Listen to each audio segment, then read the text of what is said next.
জানো তো বন্ধুরা, এই ভিডিওটা কিছুদিন আগের, কিছুদিন বলতে বেশ কিছুদিন আগের, সেই ডিসেম্বর মাসে, হ্যাঁ 25শে ডিসেম্বরের ভিডিও এটা। তো আমরা যাচ্ছিলাম পার্কে, পার্কে ঘুরতে যাওয়ার পথে এই হরিপুর যে মাঠ আছে, তো ওই মাঠে এই অনুষ্ঠানটা হয়েছিল। আর যত সম্ভব সৎসঙ্গের অনুষ্ঠান হয়েছিল অনুষ্ঠানটা। তো এত সুন্দর সাজিয়েছিল মাঠটা, আর মেলা বসিয়েছে। তো আমরা না লোভ সামলাতে পারিনি, পার্কের থেকে ঘুরে সেই মাঠে আমরা চলে আসি। তো মাঠে এসে আমাদের তো খুবই ভালো লেগেছে, এত সুন্দর নামি দামি শিল্পীরা এসেছিলো, আর গান হচ্ছিল, অনুষ্ঠান হচ্ছিল, আর প্যান্ডেলটাও তেমন সুন্দর করেছে।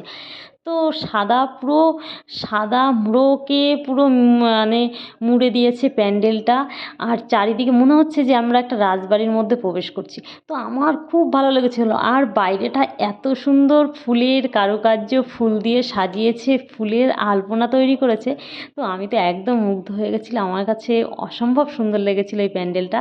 আর অনুষ্ঠানটাও খুব ভালো হয়েছিল, খুব ভালো হয়েছিল। তো আমরা কিছুক্ষণ ওখানে ছিলাম, টাইম কাটালাম ওখানে, তারপর ওখান থেকে বেরিয়ে আসলাম। আর যেহেতু আমরা পিকু কোথাও ঘুরতে যাইনি, পিকুকে তোমরা তো চেনোই, যে আমার সঙ্গে যে ছোটো বাচ্চাটা থাকে পিকু, তো পিকুকে নিয়ে ওই ফার্স্ট আমরা 25শে ডিসেম্বরে পার্কে ঘুরতে বেরিয়েছিলাম। তো আর এইটা হচ্ছে উপরি পাওনা, এই অনুষ্ঠানটা আমরা জানতামই না। তো পেয়ে গেলাম এই অনুষ্ঠানটা, আর এই ভিডিওটা না আমার পোস্ট করা হয়নি, তো আমার থেকে গেছিলো ফোন মেমোরিতে। তো আমি আজকে এই ভিডিওটা যখন পেলাম, তার ভাবলাম যে এত সুন্দর একটা ভিডিও রয়েছে, কেন বন্ধুদেরকে দেবো না। তো কেমন লাগলো ভিডিওটা কমেন্টে অবশ্যই জানিও।